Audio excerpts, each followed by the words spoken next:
The 10-minute drill. This is a big one. Covered by Universal Roof and Contracting. The difference is Universal. On 1010XL. Let's go, let's go, let's go. Hit it. All right, before we get into today's compelling sports news and headlines that can be disseminated and discussed by no one better than us two, I have a correction, Dan. I was very unrepresentative and just like a side comment that I made during the course of, what's it called that we just did? Trivia. Get Smart John. Yeah, Get Smart John. During the course of Get Smart John, and I correctly answered a question about meniscus, and I got way too full of myself and just kind of callously said that, yeah, Doc Murphy chopped some of that on me. I've been reminded very quickly by one of the best orthos in the entire world that it was a little more precise than just chopping it out, my friend. So I think that's fair. Look. I think that's fair that maybe I was a little unrepresentative in describing the procedure that was so expertly done by Doc Murphy. And having seen his mobile armory, that's not a guy you want to be on the wrong side. Yeah, no, I want to stay cool with Doc, and he's the best in the business. I didn't want to make it sound like I just went to some hack out on the, out behind some barn in McClenny who just quote unquote, chopped it out of me. When I get done with this goat. Yeah, I've been reminded it's a little more, quote, precise than that, and that's absolutely I like that. true. So I like that you were reminded, chided, and scolded. Yeah, I know you do. And yet I'm the one that affects the friendshipometer. It's amazing. It's hard to navigate through this, to be honest with you. Dan Hicken, have determined. I remember when you had that knee surgery and I called to check on you. Yes, I do. No, you didn't. Daily, send a little stuffed animal. In fact, I wrote it in my diary. Had knee surgery. Dan hasn't even checked on me. Dan, I've determined I like this little 4 or 5 day period, especially. This year, free agency and the draft have been combined in the NBA because of the schedule, right? Normally, these are two separate events. This year, there are a lot more in combo, and I found that I find this much more entertaining than some game February 10th between the Hawks and the Hornets. I like this NBA's offseason, I'm determined, better than its regular season. Well, if your team's doing stuff, I guess you do. I don't know if you guys are up to anything. I see that the Knicks have been relatively silent and done nothing. And no, we're not doing anything. I just mean as the league as a whole. I don't necessarily mean a specific team. I just more interesting things happen now, and where the players end up, getting allocated, not just through the draft. If you had the number one pick in the entire draft, and you're looking at a kid, and you can go one of three ways. Everybody kind of agrees that the top three guys are still the same, and that's Edwards, Ball, and Wiseman. Yeah. And the guy that you're leaning towards basically says he's, quote, not really into basketball and prefers the NFL. By the way, doesn't play football, which makes it even weirder. I think that may have been Dan's talking about Anthony Edwards, a kid from Georgia, and this is not a good look when this quote comes out right around the draft. To be honest, this is quoting Anthony Edwards. To be honest, I can't watch basketball. I'm still not really into it. I love basketball. Yeah, it's what I do. Because you can't do anything. He said he retold a story about the first time he dunked and showed him how good he was at that. So he hung up his cleats even though football was his first love. He also, do you want a guy who craves disrespect? You ready for this one? Yeah, you can't do anything. You can do anything on the field. You can spike the ball. You can dance. You can do all kinds of disrespectful stuff. In the NBA, you can't do any of that. You'll get fined. So, I'm very a little weird. That's a little strange to me for Anthony Edwards. It would give me a little bit of pause, but not enough to not draft him. Yeah, well, if I'm close, I might go the other guy who loves, sleeps, eats, wants to 100%. be the very best at it. It's just 100%. Or is that just the way of the times? I don't know. I really, if I'm going to commit the kind of money that we're talking about committing, and we're the Timberwolves and we've missed guy after guy after guy, I'd like to hit one. Yeah, I think if I had the top pick, I've thought about this, a little bit because it's I've never seen a lead into any draft where the predictions are so all over the board. I mean, football, basketball, nothing. I've never seen anything where it just floats and moves. And you usually have an idea by now who the number one pick is, and it literally could be any of those three guys. I think I would take LaMelo Ball, though, if it were me. I trust him the most of those guys. Well, it looks like he may end up with the Hornets. He could. Yeah, it's going to be very. All I know is the Hawks will draft some incredible talent at 6 and then trade him for some non-impactful talent and a future pick. The Hawks, by the way, you always love to see this when you've got a young team and you're grinding, you're trying to become a playoff team again. You probably will. You love to be linked to Rajon Rondo. I think that'd be perfect. What an addition he would be to Atlanta. Surely that'll jump the win total 10-15. I mean, and here's another one too. Gordon Hayward. Yeah, that's a great move 5 years ago before he's completely injured his career 3 times and has fallen from Celtics' main weapon to 4th on the chart. So I appreciate my Atlanta Hawks going to bring me Rajon Rondo and Gordon Hayward. That should be the difference we're looking for. Is it better to draft the guy that's great and trade him, or be like the Knicks and draft the wrong guy and then see the Steph Curry go like the pick after you? Well, we do it both, Dan. I took Marvin Williams instead of Chris Paul. So I'm the perfect guy to ask. I took Marvin Williams instead of Chris Paul, and I had drafted Luka Doncic, who looks like he might be the best player in the league for the next 15 years, and then traded him away. So I've done it both, and I would say drafting the wrong guy is worst because at least we got the second best guy in that draft.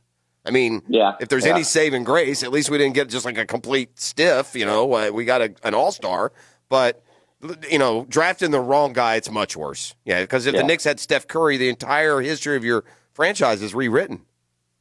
Yep, well, the NBA draft coming up tonight, and Beefs Bulls go 4, and Jeff's Hawks go 6, and the Knicks go 8, and next June, Beefs Bulls will be picking 5, and 7th again. Knicks will be picking 3, and I think we're going to go picking 7. I think we have a chance to be a playoff team. I think we might have to pick 14th next year, but we'll see. Yeah, I mean that's not exactly rewriting the history. Dan, when was the last time the Atlanta Hawks made the playoffs? We haven't been out that long, dude. Just a couple of years. We just completely tore it down. We made those runs, and then we completely tore it. It may have been longer now that you mentioned. Maybe it's been 3 or 4 years, but, I mean, gosh, we were in the East Finals 17, I think, 16 or 17. Dan, you tell me if this signals for you bad news. Okay. The rankings on the right are 25th, 26th, and 26th. Okay. The rankings on the left are 1st, 2nd, and 3rd. Okay, the first category, Jags, Steelers. Yeah, the first category is in the classification here is Jags offense against Steelers defense. Offensive when it comes to efficiency, maybe that's a new term. Jags offense is 25th. Steelers defense is 1st. Dan, when it comes to total QBR quarterback ranking, ESPN's version, the Jags are 26th. The Steelers are 2nd. And when it comes to a stat we can all comprehend pretty easily, points per game, the Jags are 26th and the Steelers are 3rd. Dan, the Jags have a rookie quarterback, Jake Luton, a 6th rounder. Yes. I mean, are the Jags going to get to 10 this weekend is the question I ask you. Do the Jaguars score 10 points against that Steelers defense and ball control offense? I saw the Steelers Not only are the Jags going to get to 10, they're also going to stop the NFL's longest sack streak by keeping Luton upright the entire game. Yeah, now you've lost your mind. I don't know what the hell you're talking about now. How they're not going to give up a sack. I mean, did you watch?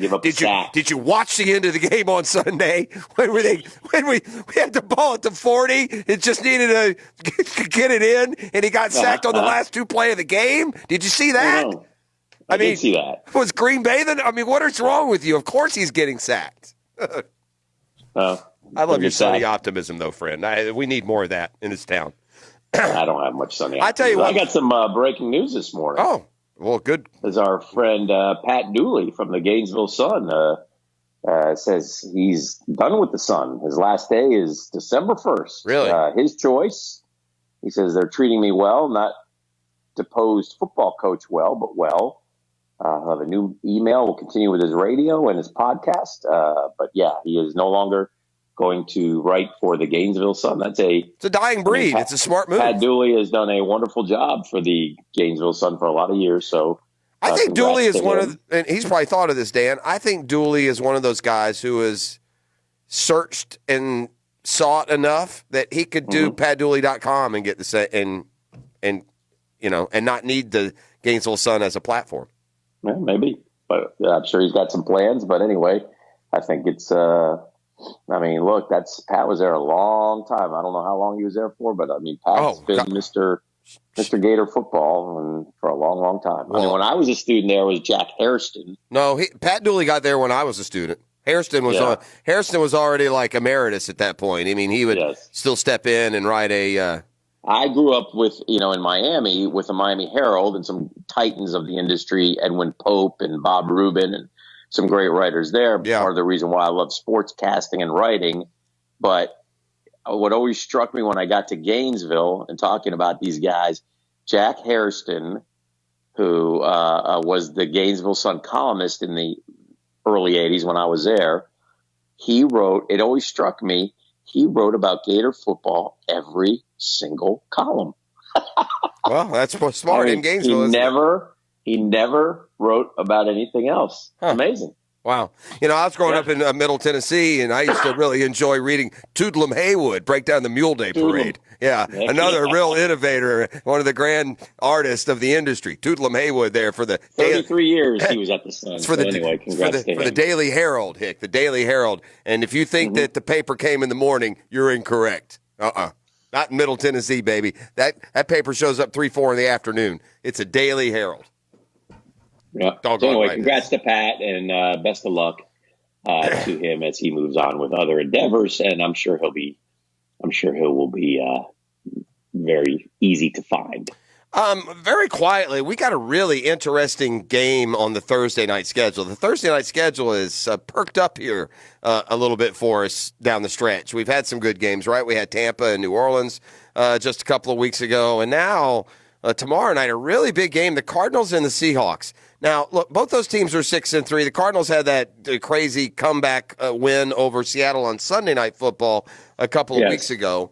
Seattle's reeling a little bit, right? They were 5-1 in great shape, and Russell Wilson was going to win the MVP, and none of that is playing out at this point. Russell Wilson is definitely not going to win the MVP, not unless he has an unbelievable second half. He's kind of turnovered his way out of that conversation for the moment, but. More for the Cardinals, Dan. What an opportunity, right? I mean, you've made a lot of strides. You've had a lot of progress. You're sitting here 6-3.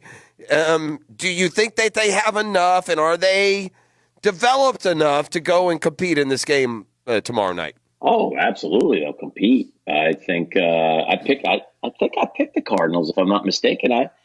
I'm or maybe it was a wild card. But nonetheless, I think.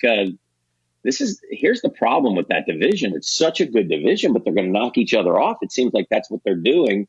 And so one of those 6-3s may end up 8-8 Pross and not make it. Yeah. It could be, because the Saints and the Bucks will probably stack up some dubs, and the Packers, they'll be helped by I think, like I said, I think the Vikings are on the come.